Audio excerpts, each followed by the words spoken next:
Now then, how are we all doing? So today's video is going to be this little John Deere AR that we've purchased. And the story behind getting it kind of running. It's not running perfectly yet, by no means. As you can see at the minute, it's in bits again. So the story starts back in January, a very, very cold January, where I went and picked her up. Now then, how are we all doing? It's a bit chilly this morning. For today, we're at a place called Workley Forge. We had a little purchase. This is what we bought. 1943 John Deere AR unstyled. So using this, we're going to use Land Rover to get out, but kindly Mick's come to give us a hand. We've got this plough loaded up. As you can see from the picture, it's been sat out for quite a long time. There's lots of mould on it. It's been actually sat physically outside for 4 years, we believe. So before we even attempt to get it running, there was lots and lots of things to check and just to make sure. So we didn't want to do too much damage to it. So the first thing that we obviously tried to get was a spark. And there was no spark at all from the mag. So we sent it away, quite locally actually, but sent it away. Someone had messed about with it. That's the only thing, this tractor is 70 odd years old. So it's bound to have lots of people messing with it. Is it? It's 80 odd years old. 80 odd years old. 1943. So yeah, they changed the coil inside of it, so it's made a new coil. So now we've got a beautiful spark. So last night, what I thought I'd do, I thought I'd drop the engine oil out. You'll see on a little short video, I've got the camera the wrong way, but how much water was in the sump. I can only guess that they had a cover on top of the exhaust, and it obviously must have come off at some point. I'm guessing it's coming that way, I hope it hasn't. So I've been cranking it over, and there's water coming out of these little jets at the front where it lubricates the valves. So I'm just taking the sump plug out to let a bit of the water out first and just fill the bucket once. Bear in mind this is sump.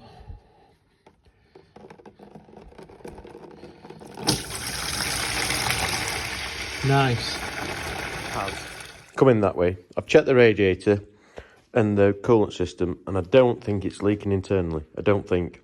Let's hope not. So we drop the oil out. This is where the oil filter goes. Now this is what someone's put in there. They've put a magnet in. So they've gotten rid of the oil filter and replaced it by a magnet. Just... Now, we are all guilty of making, doing and mending. But they're really easy to find. Still, in England, this tractor is 81 years old.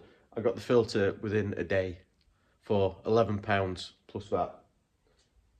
There's no excuse for it. So if anyway you need it out there, this is a part number you can still get from John Deere of the oil filter.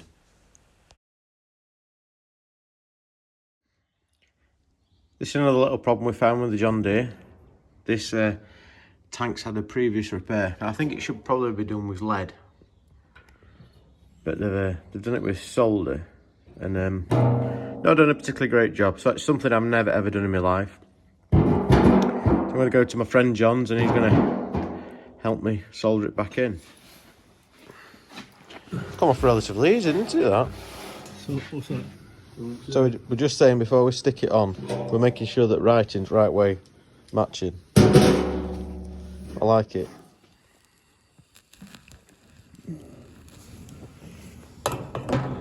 It's going down on it. So when it came to stripping down the carburettor, she was in a sorry old state and the button actually snapped off. You can see on this photograph how bad it actually was. So I have tried myself just to make it work. So I've given it a really good clean up, then I've actually threaded inside of it and made it so it fastens on from the bottom. It's not ideal, but now in the States they are ready, well, pretty much ready available, these carburettors. As you can see, it's holding up. It's not leaking too badly, really. We've got 2 new pipes made to the fuel tank as well. This tap slightly leaks now. I have had it to pieces, but it's very worn, so it's sometimes hard to determine where the fuel is at. Yeah, going back to the carburettor, we'll probably have to treat it to a carburettor. The problem was originally that we'd not had it running. We didn't know if we were going to run at all, or if there were going to be any other problems. So that's why we initially did not just spend $400 on a carburettor. Plus, due to current times, we don't know how many trumps will be on top of the price when it gets shipped over to the UK. I should be getting lots of birthdays. I thought I'd also drain the back end oil. That drawbar don't look quite right, does it? We'll sort that. Yeah, the oil absolutely reeks in the back end. So I found there's another plug here with a big square in. Last night when I had a quick look, I thought I've not got a square quite that big. And then I looked at the drawbar pin. I'll try my best so you can see. I think I can make it fit. Put the bucket on yet.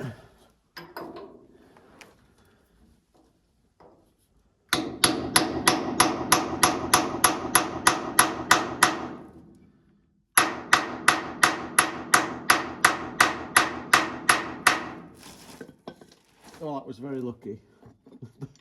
That did just happen, by the way, as well. I've not made that up. This is the dodgy bit, but if it works, I'll make a proper high quality British tool this record.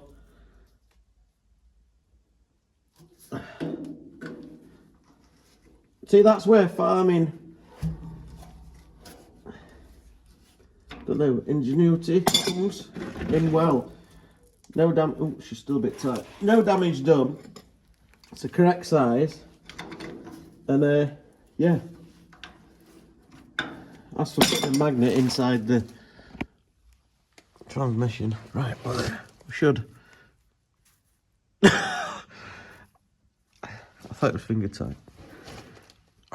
There we go. That'll let you see what the oil looks like. If there's much in it, I don't think there's a lot in it.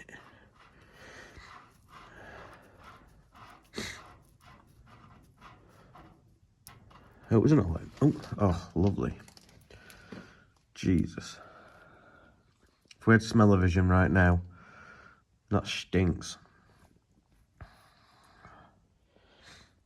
Looking at the state of this nut, I don't think it's only me that's not had the right size, but as you can see, if they just looked at the drawbar, they'd have found that that fitted perfectly. I'm going to make that into a proper thing now. That'll be my next thing. And then I'm going to get a little toolbox on the tractor, such as that I'll put in it. So I'm going to fill the transmission back up with oil. I did get my oil out, and then I actually realised I picked the wrong can up. So modern oil's got EP in, so that makes the oil work in different ways and keeps it clean and all sorts of things, whereas vintage things, they need just straight 90. Sometimes if you've got like phosphor bronze in diffs, the EP, the additives can attack the phosphor bronze. So I don't know if there's any in this John Deere or not, but it just wants straight 90. You know when you have them little dim moments and think, I bet that's a 3/4 drive. No, it's not. No, it's definitely not.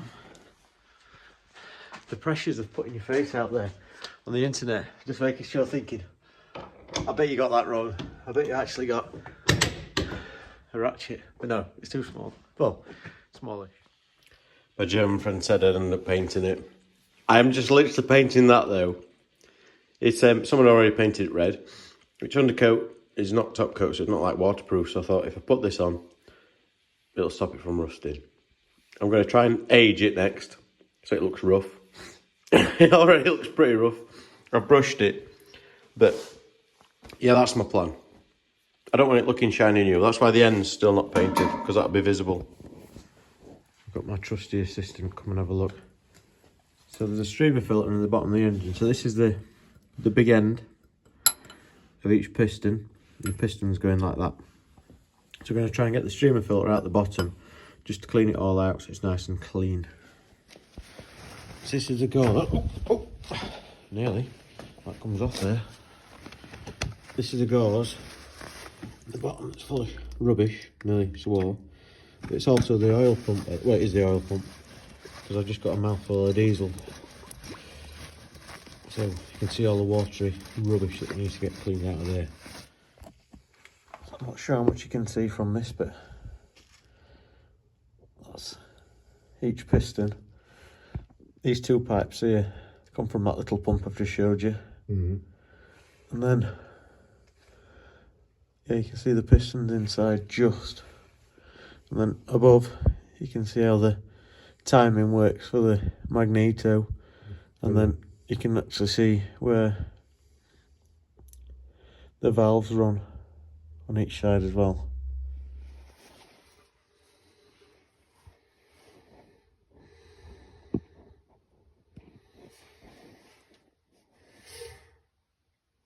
So I'm just checking to see if this squire's gone on. Not sure what we can see, but using my phone, it's always handy using your phone just for this job. And we'll get these pipes back on in the bottom there. So 3 months on now.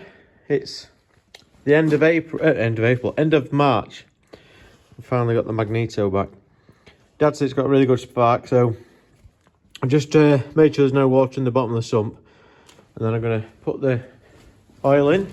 So I've got some of this Morris oil, Golden Film SA40. Now I would say just be very careful what oils you do put in your vintage vehicles, because they do react differently. And Morris have been producing their oil now for, well, forever. So it generally is that a little bit better. And I always think expensive oil, it's always cheaper than a rebuild. I've put my first can of oil in. Just while it empties out, what I'm going to do, I've left the rocker cover top off because this here, this is part of the oil ways. So it lubricates this area. Now there was a lot of water coming out of here before when there was water in the sump. So what I want to do, I just want to leave the rocker cover off. Make sure that we get water coming. If there is any water, it comes out before the oil. And then make sure we get oil coming out and not water. How it all started? Day 3. My arms are falling off. So I can get it to fire but not run properly. Now I do think a couple of the rings are stuck in one of the sets of pistons. And yeah, she's flooding herself as well.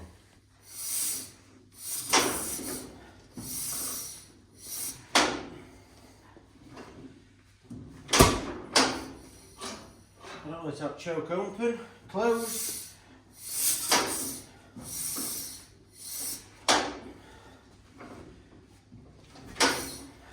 In the end, there was no other option. I went and got the Massey to come and give her a bit of a tow. I couldn't believe how quickly it started after a tow.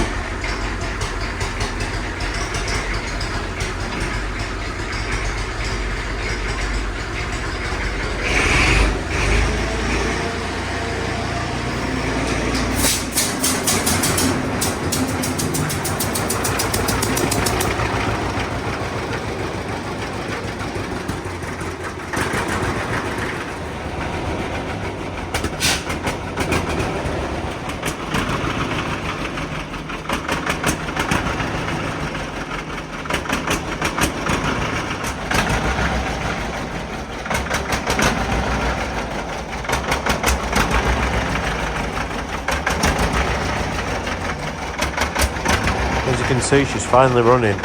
With this smoke, you can see how rich it's running. So I did turn the carburettor down. Obviously, with me messing with the carburettor, that didn't help either. But it's been stuck for so long, it just needs that time to start running. If you look at the air breather for the engine, you can see the smoke coming out of there. That's because some of the rings are stuck. I do think already they've freed up, perhaps. But it might be something we have to look at, maybe change it and put new rings in.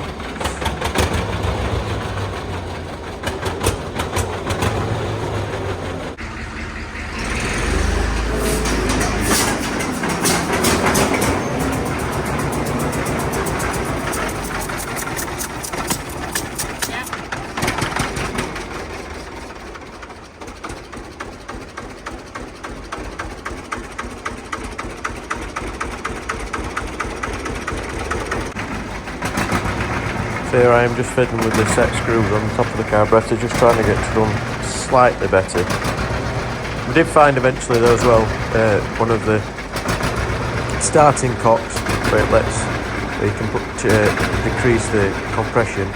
It actually is losing some compression from there, so I've tightened that up now, so hopefully that'll help the compression as well on the other cylinder.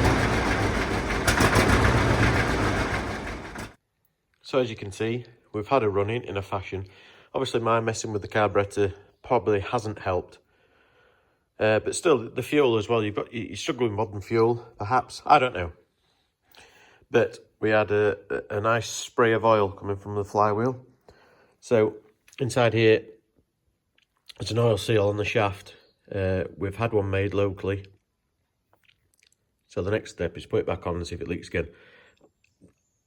I tend to think it might still leak because of this thrower, because it's like a special seal. Well, not a special seal, a different idea to a seal. So it has a thrower inside here to keep the oil out the outside, and then it has a seal on the inside to stop it. Fingers crossed it will, but it was rather a spray, as you can see, of oil. That's actually oil out the engine. I think when I took this off, I must have been feeling extremely strong. Got the winch involved this time, just to help it.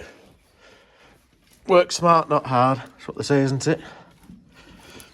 So I did put a cross on it, a mark on it, to make sure it went back on the same one. Chisel mark there and there. So after watching my video back, I also did mention the air filter was absolutely full of water to the top. So it could have possibly run into the engine that way. It's not very clear in the video, but also I filled the radiator with water, fill all the system with water, to check that there wasn't any running in the sump. So I got the flywheel back on. There's no petrol in it, but only what's left in the carburetor. So I might just have a little swing on it, see if she fires. Just because you can never resist.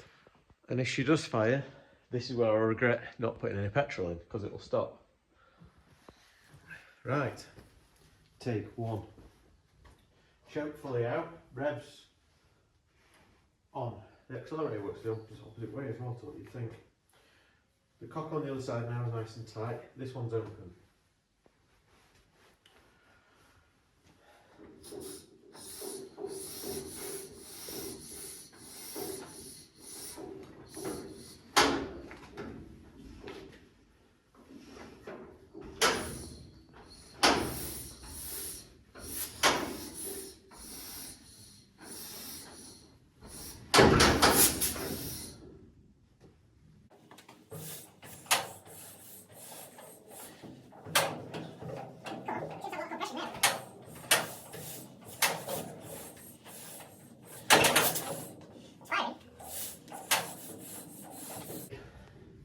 That's the magneto.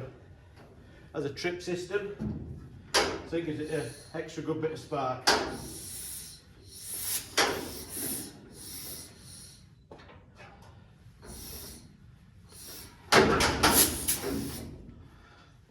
You see what I mean now? How I've kept cranking and cranking because she's so frustrating. You think it's going to start and then never does. That's what makes me think some of the... I've been winding away. I give up because I'm getting suffering that many pins and needles on my arms. We're winding it over. I need to sleep tonight. So we'll perhaps get that over. Right, thank you very much for watching. If you like this video, hit the like button for me. Spreads it out there. If you like we do this little channel of mine with all this array of vintage vehicles, hit the subscribe. Thanks for watching.